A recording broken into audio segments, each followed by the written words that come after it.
J'en peux plus. Des heures que je suis bloqué dans cet endroit coupé du monde. J'ai faim, j'ai soif, et le sel marin commence à ronger ma peau, pourtant si fragile. Je sais que j'en ai plus pour très longtemps, car la marée haute va bientôt revenir. Ce qui va m'obliger d'aller vers la végétation de cette île inconnue. Ce qui conduira vers ma mort, une mort des plus atroces. La même que mes 3 autres camarades. Tout a commencé quand nous survolions la mer des Caraïbes à bord d'un coucou de location. Pour quelle raison ? Eh bien, pour vous la faire court, nous voulions prendre des séquences vidéo pour une pub d'un célèbre club de vacances. Car nous étions associés pour une agence spécialisée dans les spots télévisuels. Ça faisait plusieurs heures que nous survolions d'innombrables merveilles, notamment des petites îles paradisiaques bordées par des plages de sable blanc et de leurs eaux turquoises, bon nombre de barrières de corail, des petits villages vivant de la pêche et pas mal de bancs de dauphins flottant à la surface de l'eau. Et tout ça, immortalisé grâce à nos caméras 4K et un drone servant à faire des séquences au ras des vagues. Pour tout dire, on en prenait plein les yeux par toutes ces merveilles de la nature. Mais malheureusement, nous étions pas là pour des vacances, mais bel et bien pour le boulot. Boulot qui devait normalement s'achever pour après-demain. Puis, nous devions reprendre l'avion pour la métropole française. Mais avant cela, il ne restait plus qu'à prendre des séquences subaquatiques. Mais malheureusement, ces images ne se feront jamais. Et les séquences que nous avons réalisées seront perdues. Un peu à la manière du projet Blair Witch. Mais contrairement à ce célèbre film d'horreur, nos scènes ne seront jamais récupérées sur cette île maudite. Oui, j'ai bien dit maudite. Enfin, d'après le pilote du coucou. Juste avant qu'on s'écrase sur la plage. Exactement, on s'est échoué sur cet endroit car on est tombé en panne au niveau du moteur principal, suivi de l'auxiliaire, alors qu'on était à 800 mètres de cette île de malheur. À cet instant, nous connaissions pas la nature de cet endroit. Nous avions supplié le pilote pour atterrir d'urgence sur cette île. Mais ce dernier ne l'entendait pas de cette oreille. Paniqué, il voulait amérir à tout prix au large, loin de cette terre immergée. Maintenant, je comprends pourquoi. C'est alors que je pris les commandes de l'appareil par la force. Il fallait à tout prix qu'on atterrisse sur la plage de cet endroit. Pendant que mes 2 camarades essayèrent de maîtriser tant bien que mal le pilote de l'avion, je fis amorcer un atterrissage des plus chaotiques. Il faut bien avouer que piloter un drone muni d'une caméra et un hélicoptère sont 2 choses différentes. Dès lors, tout s'accéléra. Je me souviens que très peu de choses concernant le crash de l'hélico. Le seul détail dont je me souvienne, ce sont les derniers mots du pilote avant qu'il ne meure dans le crash. Kinaokoi, il faut pas aller sur Kinaokoi, disait-il complètement désespéré et surtout apeuré. Puis, ce fut le trou noir, certainement dû à la violence de l'atterrissage. À mon réveil, je fus sur la plage, allongé sur le sable blanc et brûlant, probablement éjecté de l'appareil à cause de l'impact que j'avais provoqué. Ma tête me faisait mal. Je réussis néanmoins à me redresser pour m'asseoir. Il me fallut quelques minutes pour me remettre les idées en place et à me remémorer les événements survenus précédemment. Mais mon mal de crâne ne voulait pas disparaître. J'en avais même la nausée. C'est alors que je me mis à crier, dans l'espoir que mes camarades m'entendent, s'ils étaient encore en vie. Heureusement, il ne fallut pas longtemps pour que l'un d'eux se manifeste. Je leva le regard en direction de l'épave. C'était à cet endroit d'où provenaient les gémissements. Plus précisément, à l'intérieur, car une main gesticulant en sortait. Pris d'un regain de vitalité, je me leva pour accourir vers le tas de ferraille qui servait à voler. Mais j'avais mal partout. Le fait de marcher me faisait souffrir atrocement. Je finis malgré tout par atteindre l'avion. Enfin, de ce qu'il en restait. Je passe à la tête pour voir l'état de mon collègue. Et là, je peux vous assurer qu'à l'intérieur, c'était un véritable massacre. Concernant le pilote, il n'y avait plus rien à faire. La moitié du buste de ce dernier avait été sectionné par un morceau de la carlingue. Une gigantesque mare de sang s'était formée autour du corps de ce pauvre homme, et dont les tripes ressortaient et baignaient dans le liquide rouge. Ses yeux vitreux affichaient encore de la peur, mais cette fois-ci, c'était vraisemblablement celle de la mort. Preuve que tout s'est déroulé très vite. J'espère que le pauvre n'a pas eu le temps de souffrir. Cette atrocité me firent monter les larmes aux yeux. J'aurais dû le laisser faire pour qu'on amérisse, et peut-être qu'il serait encore vivant. De l'autre côté des décombres se trouvait l'un de mes collègues, qui fut mal en point également, et c'est peu dire. Une énorme hémorragie coulait de sa jambe gauche, et des hématomes couplés à des griffures couvraient son visage. Mais par chance, il était encore vivant, car c'était lui qui avait répondu à mon appel. Je l'aida à le sortir de là, mais je l'interdis formellement de regarder le cadavre du pilote, car le morceau de la carlingue les séparait. Il ne voyait juste qu'une partie du sang qui coulait. Je ne voulais surtout pas qu'il me claque entre les mains.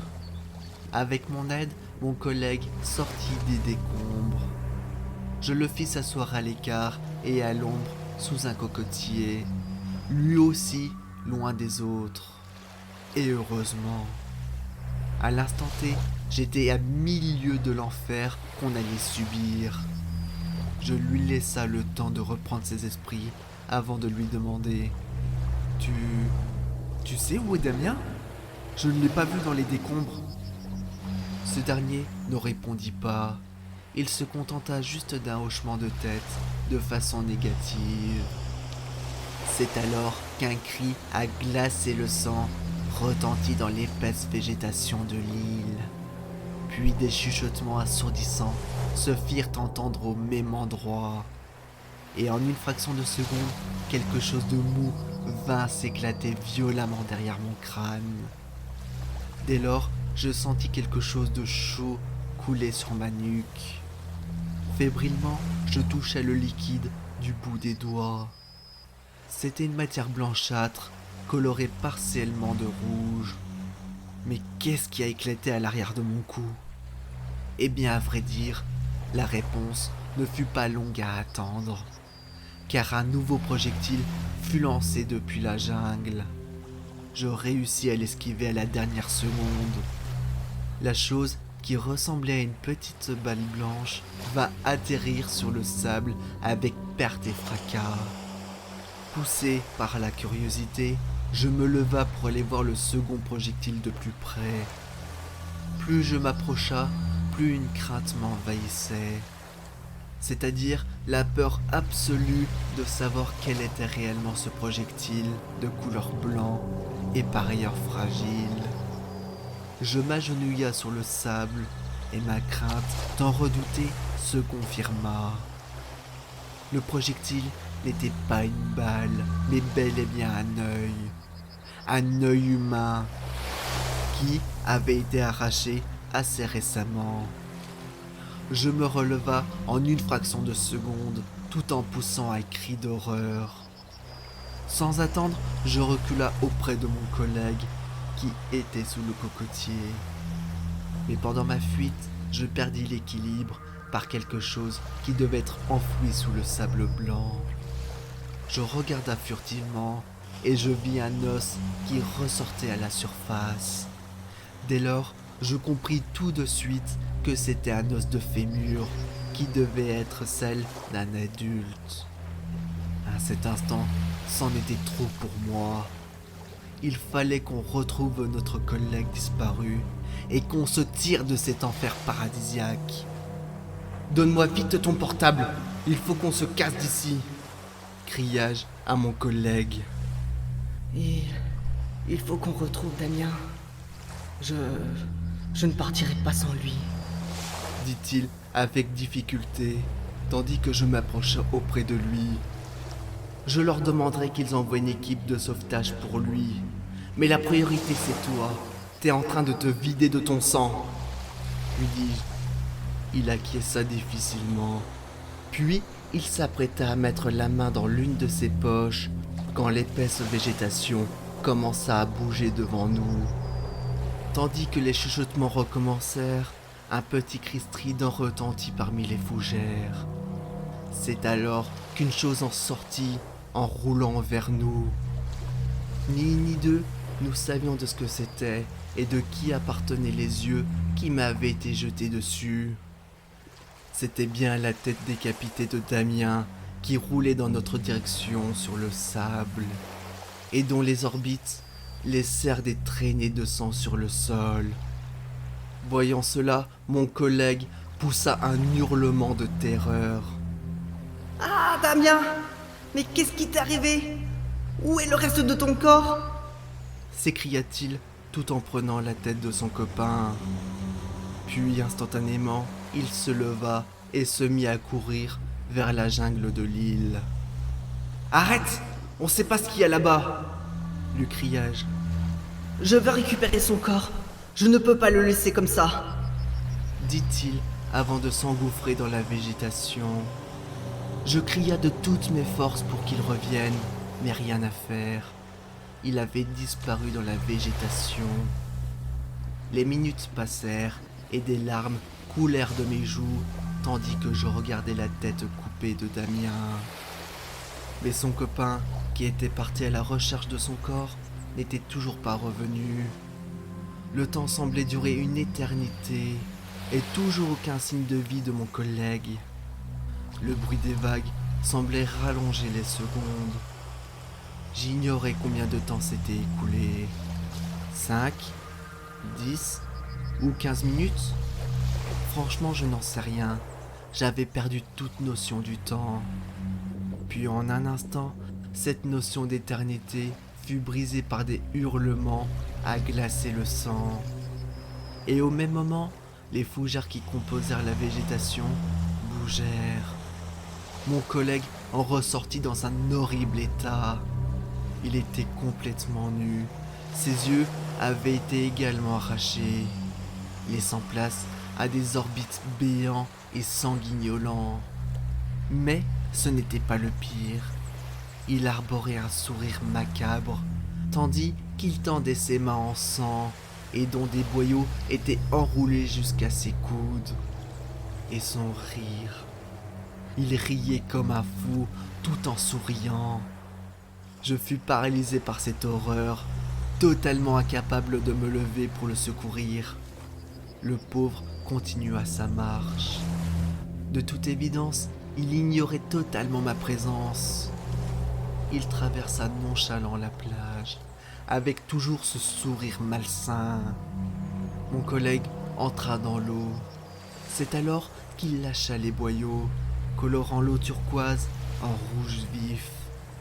Puis il disparut, englouti par les eaux de l'océan, tandis que les tripes flottèrent encore à la surface. À cet instant, une évidence me frappa dans mon esprit. J'étais le seul survivant et toutes les chances de communication avec le continent furent réduites à néant. Il me restait donc une seule chose, mourir à mon tour. Regardant le soleil se coucher, tandis que je reculais vers la jungle, à cause de la marée haute. Pendant que les heures défilèrent, je découvris des multitudes d'ossements recouverts par le sable. Maintenant, je suis à 1 mètre de la végétation et les chuchotements s'amplifient au fur et à mesure. Désormais, il est trop tard pour moi d'être secouru. Quelques heures plus tard, alors que le soleil avait laissé place à l'obscurité de la nuit, l'île de Kinaokoi paraissait morte et dont les eaux avaient immergé la plage qui l'abordait. Plus aucun signe de vie n'émanait de cette terre sortie de l'enfer. Seul un petit bateau voguait sur les eaux calmes de la mer. À son bord se trouvaient 3 personnes, dont l'une d'elles fut attachée solidement par une corde, attendant son terrible châtiment, qui n'était autre que d'être laissée en pâture sur l'île de Kinaokoi.